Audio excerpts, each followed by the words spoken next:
Pernahkah Anda merasa lelah mengejar sesuatu yang tampaknya selalu menjauh? Atau merasa bersalah saat melepaskan sesuatu yang pergi begitu saja?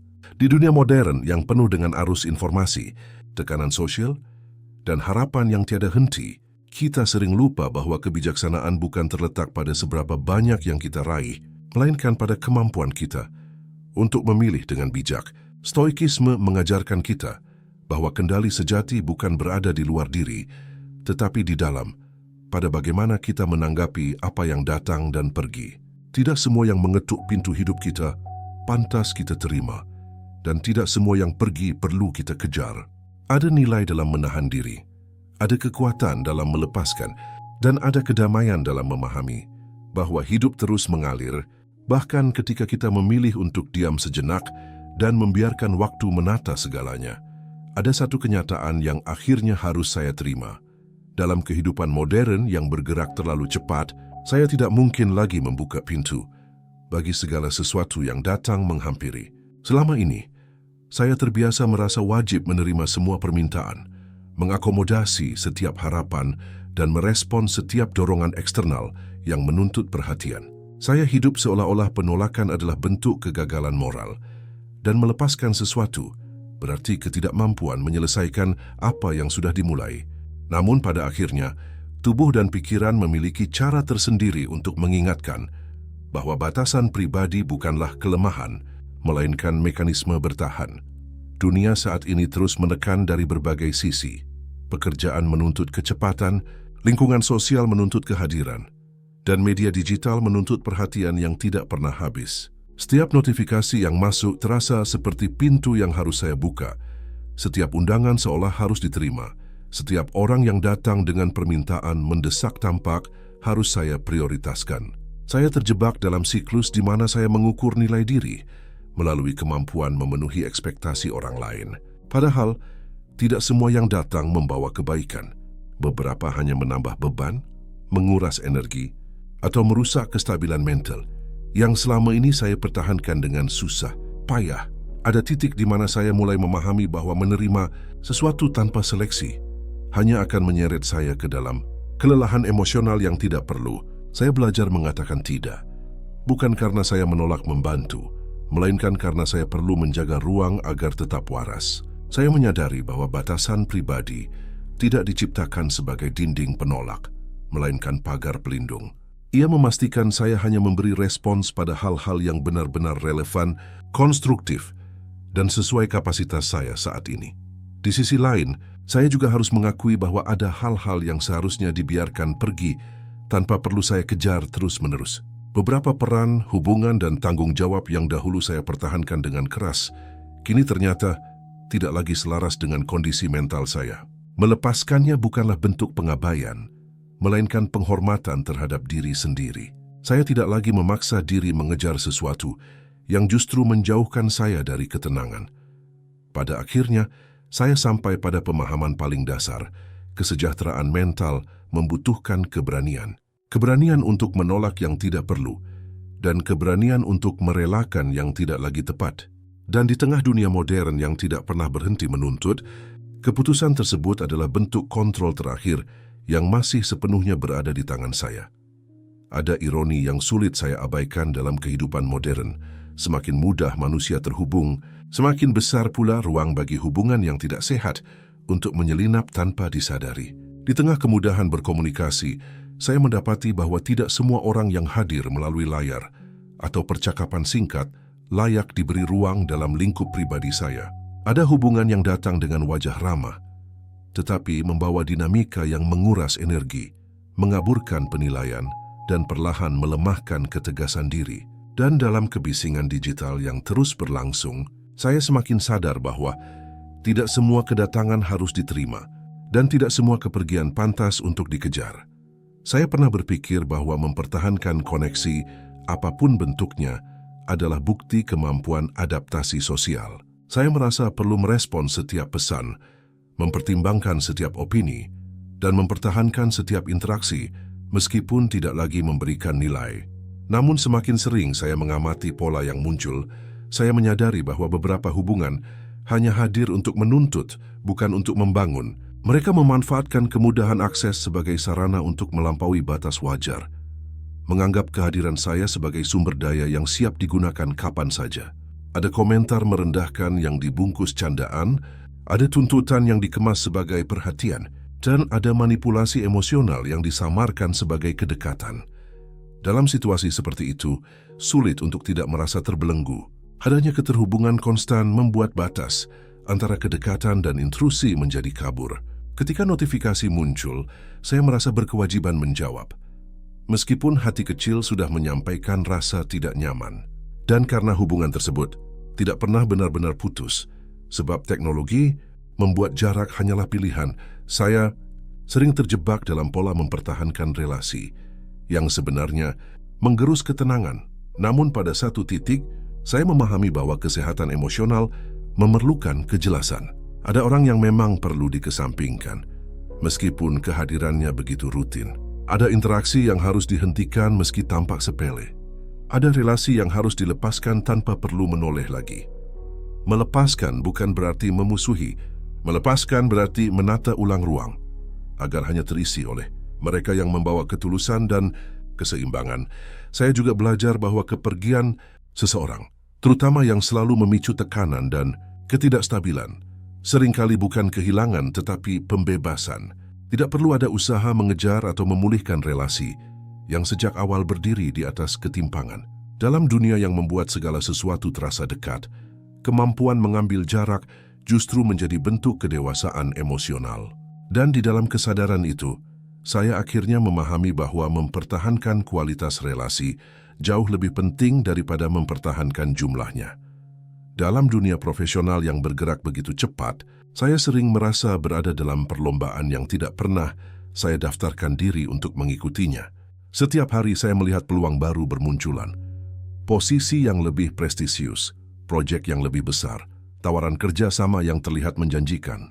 Dan tanpa saya sadari, saya terjebak dalam pola berpikir bahwa setiap peluang yang datang harus segera diraih, seolah penolakan berarti ketertinggalan. Saya terperangkap oleh ketakutan untuk melewatkan sesuatu.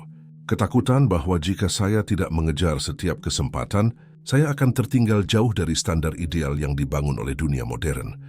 Namun semakin saya berlari, semakin jelas bahwa tidak semua kesempatan membawa pertumbuhan. Beberapa hanya menawarkan tekanan yang tidak sepadan. Beberapa lainnya menggiring saya pada ekspektasi yang tidak pernah saya rumuskan sendiri. Di tengah arus informasi yang berlebih, saya mendapati diri saya kehilangan kejelasan mengenai apa yang benar-benar penting. FOMO membuat saya memprioritaskan kecepatan dibandingkan kebijaksanaan, reaktivitas dibandingkan perencanaan, hingga akhirnya saya harus mengakui bahwa kapasitas manusia tetaplah terbatas. Ada saat ketika saya menerima terlalu banyak tanggung jawab atas nama ambisi dan merasakan konsekuensinya dalam bentuk kelelahan yang sulit dipulihkan.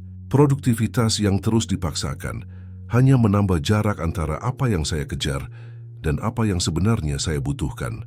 Di tengah semua itu, saya menyadari satu hal yang sulit dibantah. Tidak semua yang datang harus diterima, bahkan jika peluang itu terlihat menguntungkan. Kesempatan yang baik sekalipun dapat menjadi beban apabila tidak align dengan arah yang ingin saya tuju. Saya belajar mengambil jeda dan bertanya kepada diri sendiri, apakah peluang ini benar-benar relevan atau hanya terlihat menarik karena saya takut tertinggal? Apakah saya mengejar kesempatan tersebut karena keinginan tulus untuk berkembang atau hanya untuk memenuhi standar sosial yang terus diperbaharui setiap hari? Pertanyaan-pertanyaan itu memaksa saya menata kembali prioritas. Dan untuk pertama kalinya saya memahami pentingnya selektivitas dalam perjalanan karir. Di sisi lain, ada kesempatan yang pernah saya kejar terlalu lama. Meski sudah jelas tidak membawa kemajuan, saya tetap berusaha, tetap memaksakan diri karena saya takut terlihat menyerah. Namun kepergian kesempatan itu justru membuka ruang bagi hal yang lebih tepat. Saya belajar bahwa melepaskan bukan berarti gagal. Kadang itu bentuk kedewasaan dalam melihat jalan panjang karir. Pada akhirnya, saya menemukan ketenangan dalam prinsip sederhana. Saya tidak perlu mengejar semua yang hilang dan saya tidak wajib menerima semua yang datang. Karir yang berkelanjutan dibangun bukan dari banyaknya peluang yang diraih, tetapi dari kemampuan memilih mana yang benar-benar selaras dengan identitas profesional saya. Dan dalam kesadaran itu, saya kembali menemukan arah yang selama ini tertutup oleh kebisingan ambisi dunia modern. Ada fase dalam hidup saya ketika setiap informasi terasa penting, seolah setiap hal yang muncul di layar harus saya baca, pahami, dan simpan. Di era digital seperti sekarang, saya merasa seluruh dunia berlomba menarik perhatian saya. Notifikasi, artikel, video, opini publik, tren harian, semuanya datang bersamaan. Tanpa memberi saya waktu bernapas, saya pernah mengira bahwa mengikuti semuanya adalah bentuk kewaspadaan, upaya agar saya tidak tertinggal dalam percakapan dunia. Namun semakin saya menyerap, semakin saya menyadari bahwa tidak semua yang hadir layak saya terima. Informasi yang melimpah seringkali hanya menambah kebisingan mental. Ada data yang bertentangan, ada opini yang berlebihan, dan ada narasi yang tidak membawa manfaat apapun bagi kehidupan saya.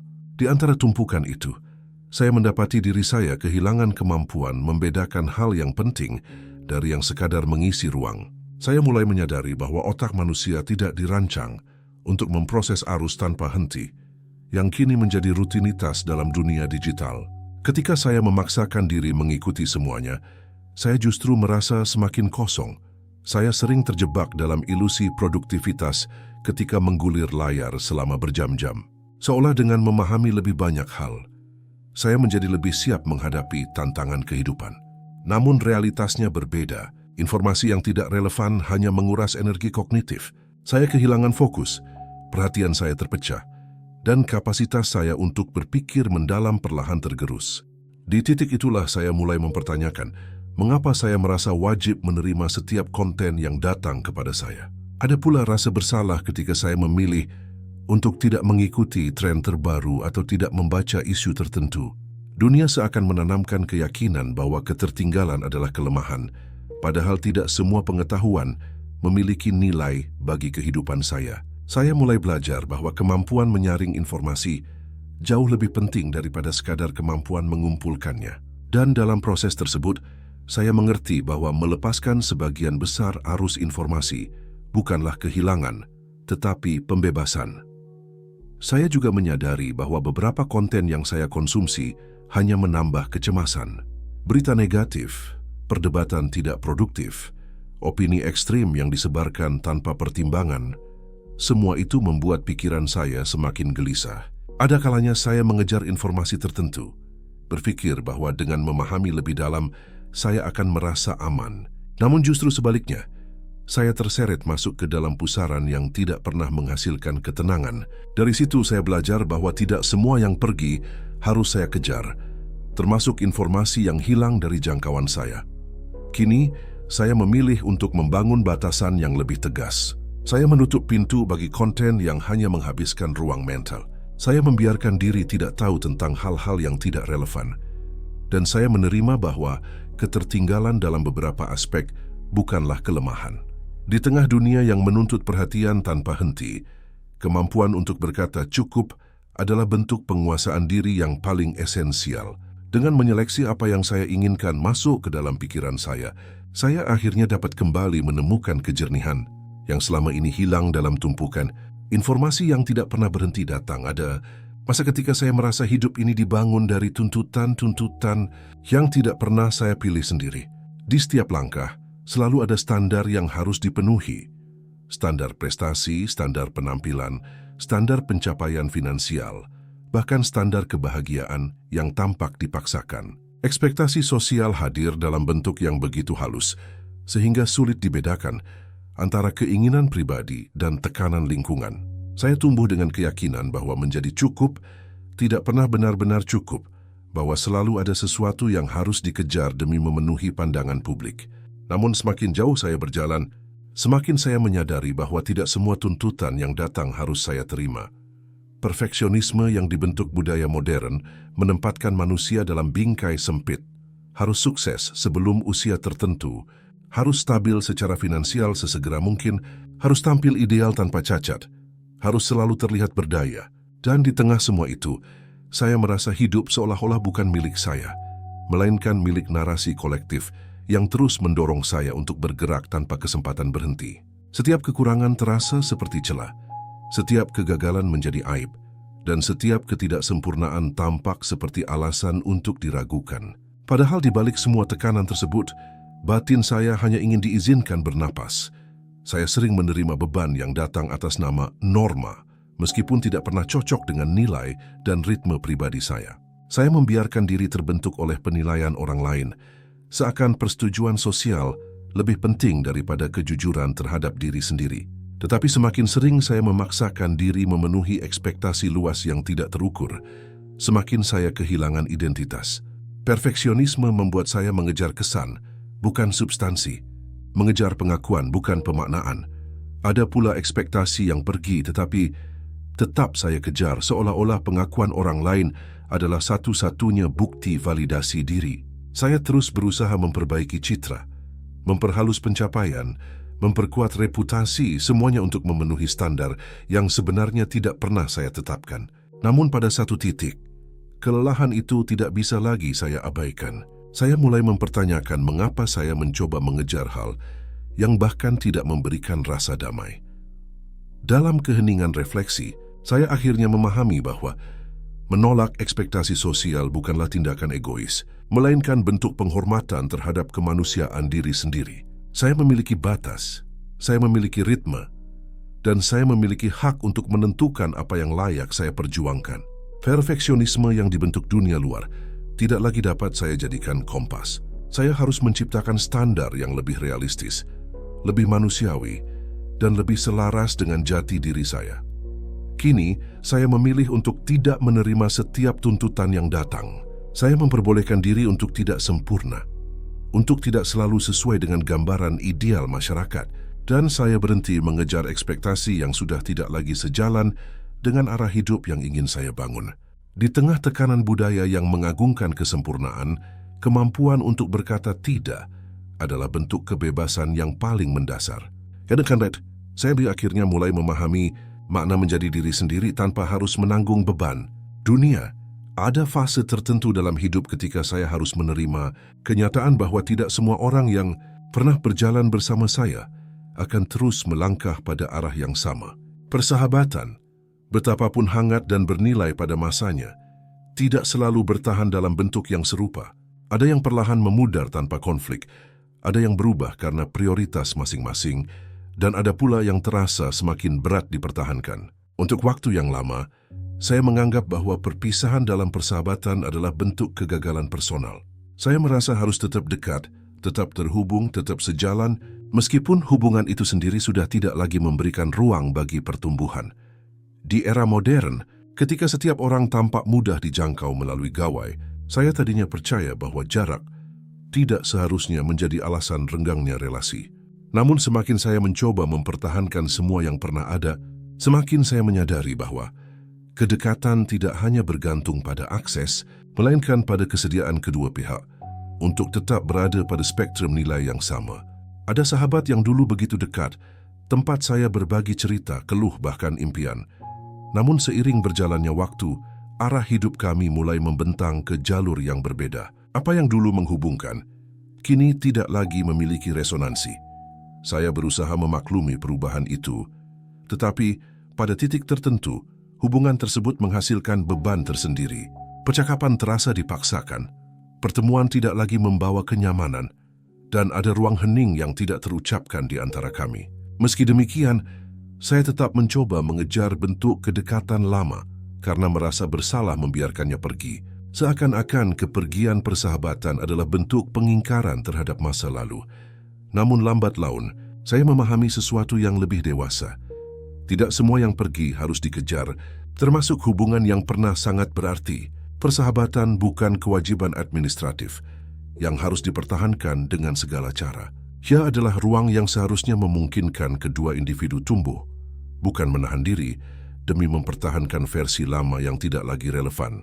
Ketika hubungan mulai melelahkan, ketika satu pihak terus mengalah tanpa timbal balik, atau ketika arah hidup tidak lagi saling memperkaya, maka melepaskan bukanlah pengkhianatan. Itu adalah pengakuan bahwa manusia berubah, dan relasi harus menyesuaikan ritme perubahan tersebut. Ada pula persahabatan baru yang datang dengan cepat, tetapi tidak selalu membawa nilai yang sepadan. Saya belajar bahwa tidak semua orang yang masuk ke dalam hidup saya pada masa kini layak diberi ruang sedalam mereka yang hadir di masa lalu. Ada pertemanan yang hanya cocok untuk tahap tertentu, tanpa perlu diperluas menjadi kedekatan emosional yang lebih dalam. Selektivitas menjadi mekanisme penting agar saya tidak mengizinkan siapapun mengacaukan stabilitas yang saya bangun.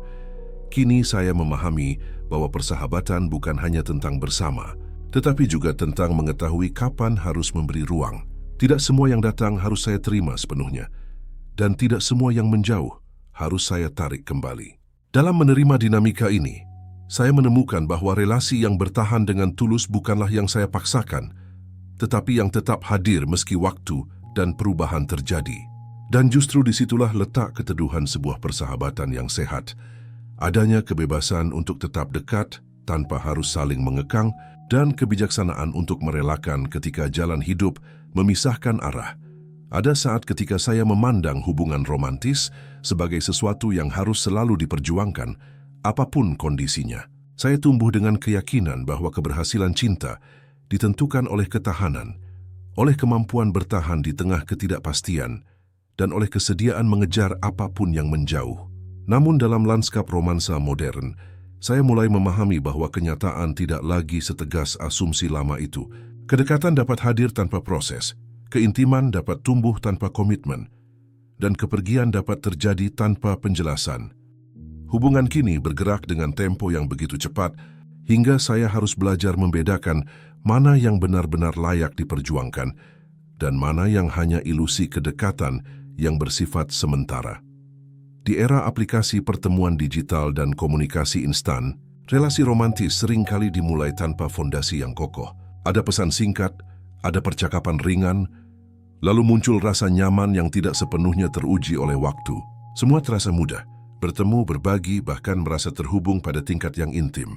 Namun kemudahan juga membawa konsekuensi. Tanpa disadari, saya pernah menerima hubungan yang datang terlalu cepat, tanpa mempertimbangkan apakah ia selaras dengan kebutuhan emosional saya. Saya memberikan ruang terlalu luas, terlalu dini, hanya karena kehadirannya terasa hangat. Pada akhirnya, saya mendapati bahwa tidak semua kedekatan harus diterima sebagai sesuatu yang berjangka panjang. Ada hubungan yang diciptakan oleh situasi, bukan oleh kecocokan. Ada pula yang tumbuh dari kebutuhan sesaat, bukan dari keinginan tulus untuk membangun masa depan bersama. Ketika saya mencoba mempertahankan kedekatan semacam itu, saya justru kehilangan keseimbangan. Saya mengejar kehadiran yang sebenarnya tidak pernah berniat menetap. Saya mencoba memaksa kejelasan dari seseorang yang bahkan tidak bisa memberi komitmen dasar. Dan dalam proses itu, saya menempatkan diri pada posisi yang rapuh. Saya pernah merasa bahwa kepergian seseorang menandakan hilangnya peluang besar. Saya merasa harus mengejar, harus mencari penjelasan, harus menyelamatkan sesuatu yang saya anggap penting. Tetapi semakin saya memaksakan diri, semakin saya melihat bahwa beberapa hubungan memang hadir untuk memberi pelajaran, bukan untuk bertahan. Kehadirannya singkat, bukan karena saya kurang layak, melainkan karena memang tidak seharusnya menetap.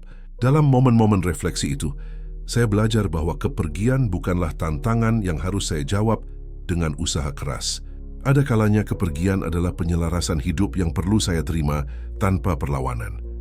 Romansa modern menuntut kedewasaan baru, kemampuan membedakan perasaan yang tumbuh karena koneksi digital dari perasaan yang lahir dari keselarasan nilai dan tujuan. Kemampuan menyadari bahwa sebuah hubungan yang datang cepat tidak selalu berkembang menjadi kedekatan yang dalam. Dan yang terpenting, kemampuan memahami bahwa komitmen tidak dapat dipaksakan hanya karena saya menginginkannya. Kini, saya melihat relasi dengan cara yang lebih jernih. Saya tidak lagi membuka pintu selebar mungkin untuk setiap kedekatan yang hadir. Dan saya tidak lagi mengejar setiap hubungan yang memudar. Saya memilih untuk menghargai yang datang dengan ketulusan dan melepaskan yang pergi tanpa penjelasan.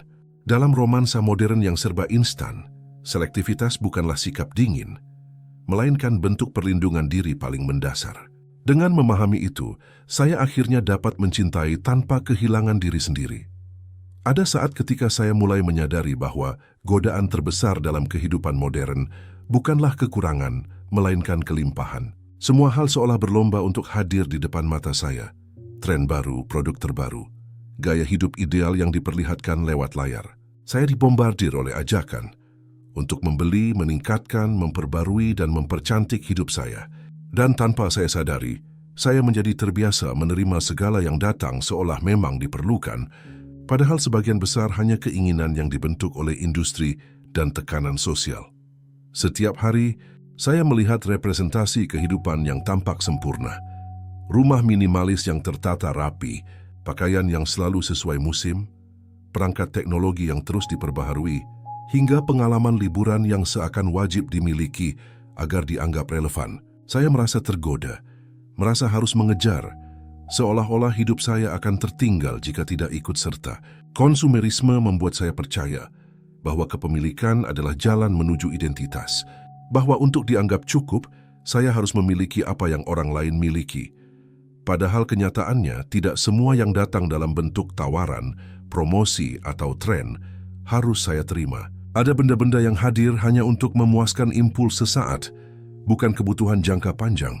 Ada pilihan gaya hidup yang terlihat indah, tetapi tidak sejalan dengan kapasitas finansial dan nilai pribadi saya. Namun tetap saja, saya pernah mengejar banyak hal yang akhirnya tidak memberi makna apa-apa. Saya mengumpulkan barang, pengalaman, dan citra diri yang hanya bertahan sekejap, lalu menghilang tanpa meninggalkan nilai selain penyesalan. Saya pernah bertanya pada diri sendiri, apa sebenarnya yang saya cari? Apakah saya membutuhkan barang-barang itu, atau saya hanya ingin terlihat seperti seseorang yang memiliki semuanya? Pertanyaan itu membawa saya pada refleksi pahit, bahwa dalam banyak kesempatan, saya mengejar sesuatu yang tidak pernah benar-benar saya inginkan. Saya mengejar validasi yang dibangun dari persepsi luar, bukan dari kebutuhan batin. Dalam proses itu, saya mulai belajar bahwa melepaskan keinginan yang dibentuk lingkungan adalah salah satu bentuk kebebasan paling penting. Saya tidak lagi memaksakan diri membeli sesuatu hanya karena trennya sedang naik. Saya tidak lagi mengejar gaya hidup yang tidak realistis. Saya tidak lagi memaksa diri menyesuaikan citra dengan standar yang bahkan tidak saya pahami asal-muasalnya. Melepaskan dorongan konsumtif bukan berarti saya menolak kenyamanan atau estetika, tetapi saya menolak menjadi budak dari apa yang dunia anggap keren atau harus dimiliki. Kini saya menjadi lebih selektif. Saya hanya menerima hal-hal yang benar-benar memberi fungsi, nilai, atau ketenangan. Saya membiarkan hal-hal lain pergi tanpa saya kejar, bahkan jika dunia menganggapnya perlu. Pengeluaran saya menjadi lebih sadar, keputusan saya lebih matang, dan ruang hidup saya lebih lapang. Bukan hanya secara fisik, tetapi juga mental. Dalam realitas modern yang menyanjung kepemilikan, keputusan untuk tidak mengejar segala yang diinginkan adalah bentuk kedewasaan. Saya akhirnya memahami bahwa gaya hidup bukan sesuatu yang harus dibeli, melainkan sesuatu yang harus dibangun dengan kesadaran. Dengan keberanian menolak dan ketulusan menerima seperlunya, saya menemukan kembali kendali atas hidup saya sendiri. Ada periode dalam hidup saya ketika saya menganggap bahwa pengembangan diri adalah sesuatu yang harus dilakukan tanpa henti. Saya mengikuti berbagai kelas, membaca banyak materi, menghadiri seminar, dan bergabung dengan komunitas yang menawarkan janji-janji peningkatan kualitas hidup. Di tengah arus optimisme yang dipasarkan secara luas, saya merasa seolah setiap peluang pengembangan diri adalah pintu menuju versi terbaik dari diri saya. Namun seiring waktu, saya mulai menyadari bahwa tidak semua yang tampak bermanfaat benar-benar dibutuhkan. Tidak semua jalan menuju pertumbuhan harus saya lalui. Pengembangan diri di era modern telah bertransformasi menjadi industri yang begitu agresif. Ada begitu banyak informasi, metode, dan filosofi yang bersaing untuk mendapat perhatian saya. Setiap platform berbicara tentang peningkatan, setiap orang membagikan pencapaian pribadi, dan setiap kesempatan tampak berharga untuk tidak dilewatkan. Ketika saya melihat semua itu, saya menangkap pesan bahwa perkembangan pribadi harus selalu progresif, terarah, dan terlihat. Namun kenyataannya saya justru merasa semakin tertekan. Alih-alih berkembang, saya merasa terburu-buru. Saya mulai mempertanyakan motif di balik keikutsertaan saya dalam banyak program pengembangan diri. Apakah saya ingin tumbuh? Atau saya hanya takut tertinggal? Apakah saya benar-benar membutuhkan ilmu baru? Atau saya sekadar mencoba menutupi perasaan tidak cukup? Dalam sejumlah refleksi, saya akhirnya memahami bahwa saya telah menerima terlalu banyak hal yang sebenarnya tidak memberikan kontribusi berarti bagi perkembangan saya. Saya menimbun pengetahuan tetapi tidak mempraktikkannya. Saya mengumpulkan strategi tetapi tidak menerapkannya. Saya menjadi sibuk mengejar hal-hal yang seharusnya saya lepaskan. Ada pula fase ketika saya berusaha mempertahankan kebiasaan atau rutinitas yang digadang-gadang membawa kesuksesan. Misalnya, pola produktivitas tertentu, jadwal pembelajaran yang ketat, atau komunitas pengembangan diri yang intens. Meski beberapa di antaranya membantu, tidak sedikit yang sebenarnya menjadi beban.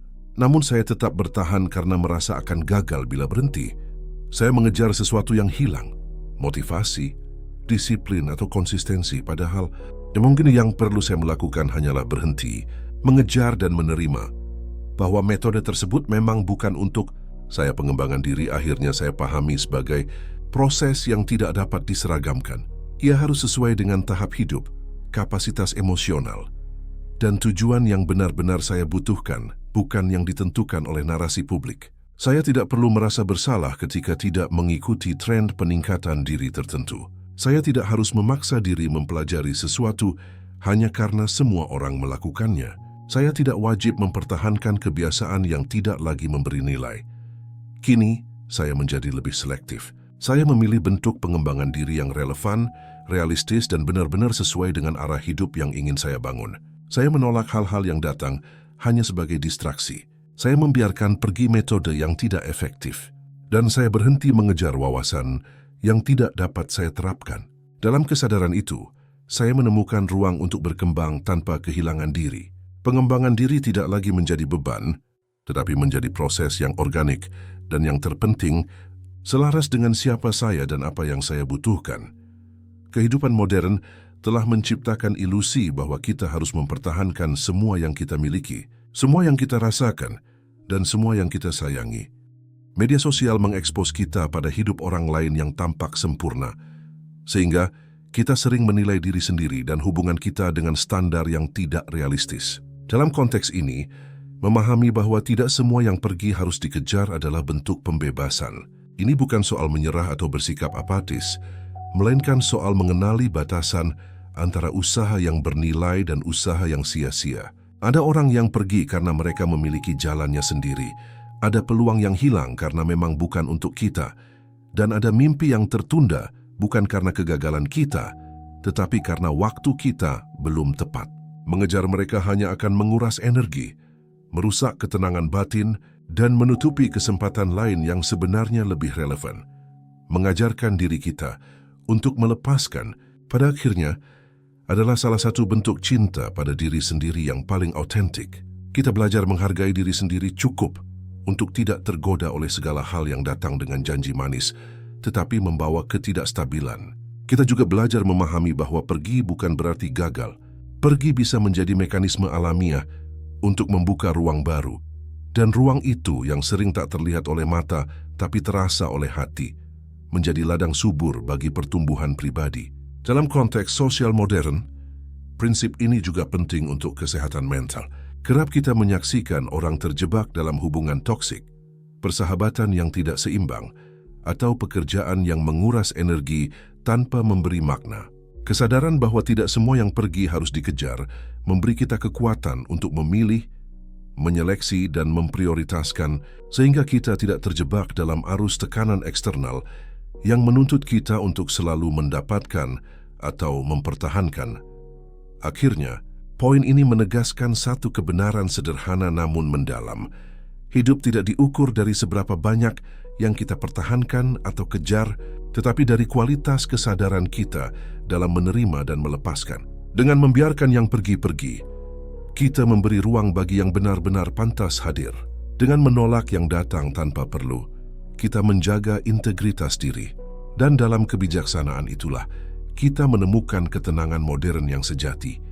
Ketenangan yang lahir dari pilihan sadar, bukan dari tuntutan dunia. Maka, membiarkan pergi dan menahan diri dari mengejar bukanlah tanda kelemahan, melainkan tanda kedewasaan yang memahami ritme alami kehidupan dan nilai diri sendiri. Jika Anda menemukan ketenangan dari refleksi ini, ingatlah bahwa perjalanan kesadaran dan pertumbuhan tidak pernah berhenti. Di Di channel ini kami berbagi cerita, pemikiran, dan inspirasi untuk membantu Anda menavigasi kehidupan modern dengan bijak, penuh makna, dan tenang. Jadikan setiap momen kesempatan untuk belajar, setiap perpisahan sebagai pembuka ruang baru, dan setiap pertemuan sebagai hadiah untuk jiwa. Jangan lupa subscribe dan aktifkan notifikasi, agar Anda selalu menerima refleksi dan motivasi yang dapat menuntun Anda menemukan ketenangan dalam arus hidup yang terus bergerak.